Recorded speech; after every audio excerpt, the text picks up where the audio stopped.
It's two shows in one, the Superhero Comic-Con and Car Show, August 4th through the 7th, in San Antonio at the Freeman Expo Hall, presented by Thomas J. Henry. It's a Comic-Con with stars like Ewan McGregor, Haley Atwell, Simu Liu, Giancarlo Esposito, wrestling superstar Hulk Hogan, and Arrow's Stephen Amell, and many more. Plus a massive Hollywood car show with 45 awesome cars like Batmobiles and Transformers Optimus Prime.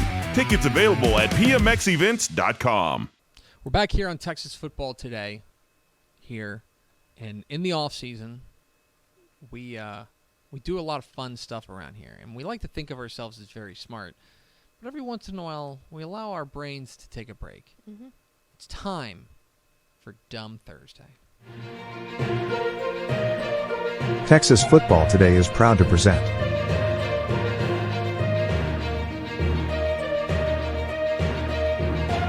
Dumb Thursday. It's Dumb Thursday. Texas Football Today. We're back here and excited to talk about a topic that is very close to my heart and something I think about a lot. Anytime I watch a football game with you, I hear this comment made at least once throughout the duration of the game. And we watch a lot of football. We watch a lot of football.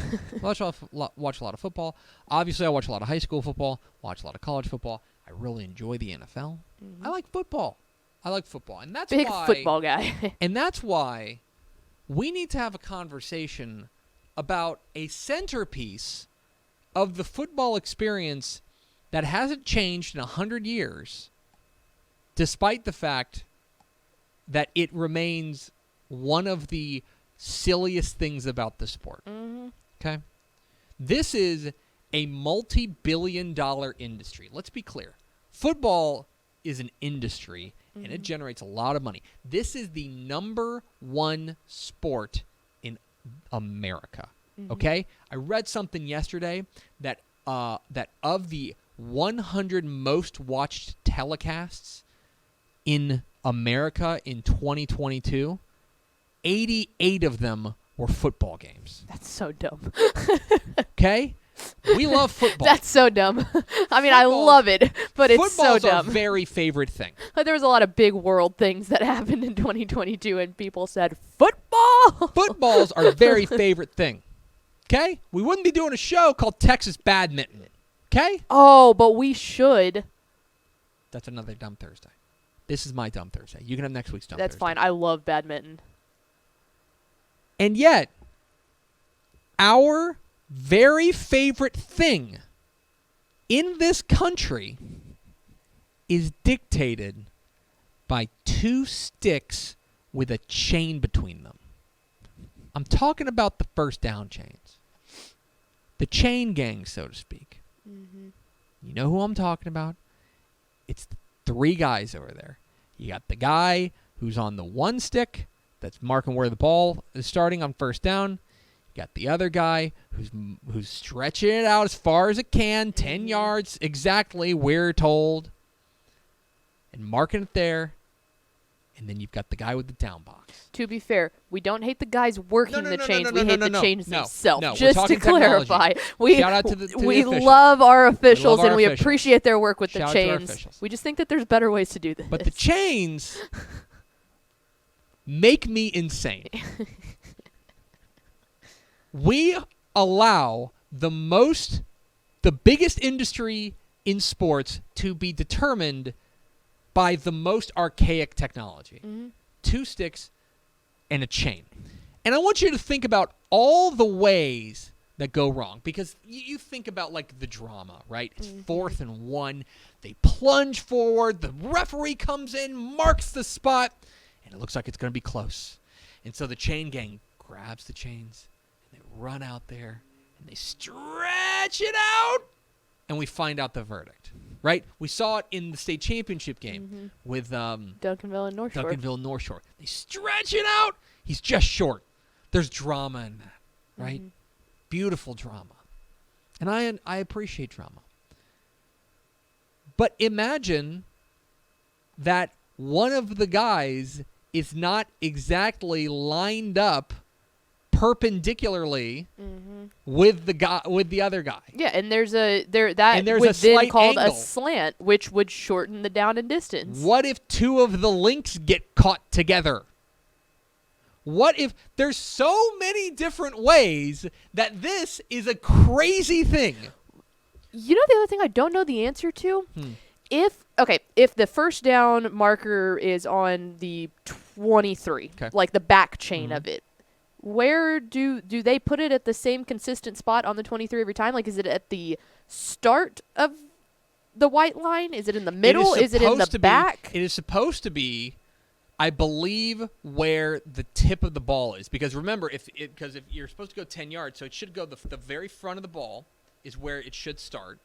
And then because remember, if there's any point of the ball that gets to the goal line or gets to the marker, like if they do it, you remember the card that they do at the Cowboys game, then it's supposed to be a first down. So that is supposed to be a full 10 yards from theoretically the back of the pole to the front of the other pole, right? That's supposed to be 10 yards. Okay. There's so many ways that this can be inaccurate with human error, okay? So many different ways this antiquated system could be like you're running, like it's possible you're not running entirely straight. It's possible that because they do if they're measuring, they pick it up from the nearest 5-yard line and they hold it there. What if he misplaces it? What if they kind of move around a little bit? And then they could change the spot when they pick up the ball. There's so many different ways that these chains are insane. And you saw, by the way, at the state championship games, they had, I think it's called laser down, where they had the that instead of, so normally they have the down box and you go 1, 2, 3, 4, you're flipping the down box. This one, it goes up there and they put it down and then he hits a button and it kind of calculates, and it calculates the distance between where that stick is and where the first down is. So it'll say they'll go and they'll go, it'll say 2nd and 8. And then sometimes it'll say 2nd and a foot or something like that, which is very cool. We obviously have technology to make this better, okay? And by the way, there's technology in other sports that have already made it more accurate.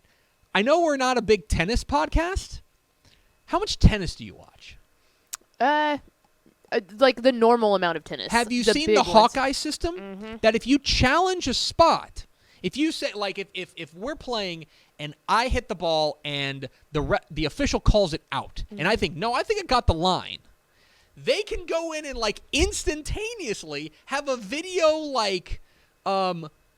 graphic showing the ball, tracking the ball, and saying, "Oh yeah, no, it nicked the line."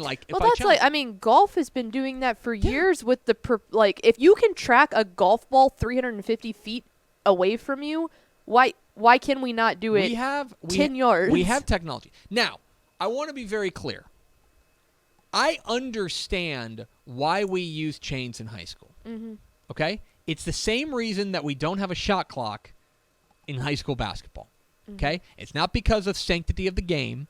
It's because of dollars and cents. I was going to say that would be expensive. If you're talking about... And they would have to get it for everyone. Right. If you're talking about 600 games on a Friday night, there are not ways for that to be... there. But for almost every college football game, and for certainly every NFL game, with all the cameras on it and all the technology that we have with lasers, I don't know how it would work, but there's got to be a better way. Yeah. There's got to be a way that we can have it more, we can not only have it quicker, which would ruin some of the drama, I understand, but we can have it more accurate. And that's all I'm asking. It's time to get rid of first down chains. It's time to rethink how we measure the most important thing in our biggest and most important sport. It is time to get rid of first down chains. We have the technology. Let's use lasers to figure out exactly how far 10 yards is. And then even if you want to continue to let officials spot the ball, which is a little insane, but allow them to spot the ball, because I think it would be too slow at that point.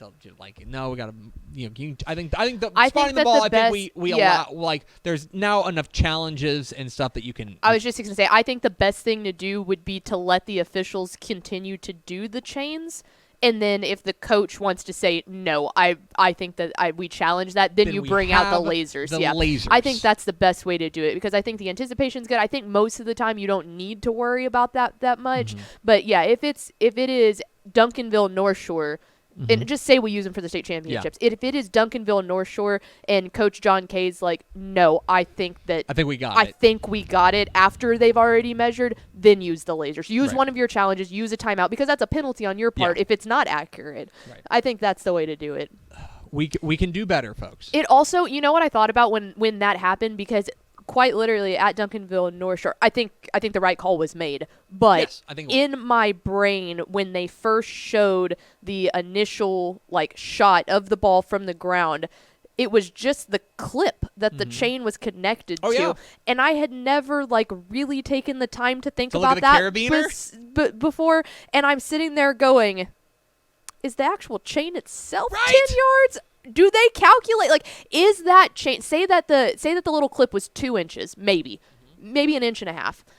Is that chain technically what would 10 yards be? 3 feet, 30 feet. So it's okay, is that chain 29 feet and 10 inches? There's a little class that the chain has to the clip has to connect to. Do they account for the clip? We can do better. That's all I'm saying. We can do better at places where there's enough money to do better. But we've got lasers. It's 2023. We don't have to be using the same technology that they used in 1953. Yeah, I'll never forget the Cowboys game when they not only used the chains, then they brought out the little card. Yeah. Like you said, they literally used a soccer red card. Insane. We can do better. That's Dumb Thursday. Thanks so much for watching that video. If you would like more and to be notified when they come out, go ahead and click that subscribe button right down there. You can also watch Texas Football Today every day live at noon on TexasFootball.com, Facebook, Twitch, and right here on YouTube. For more of the best coverage of Texas football in the Lone Star State, go to TexasFootball.com/subscribe.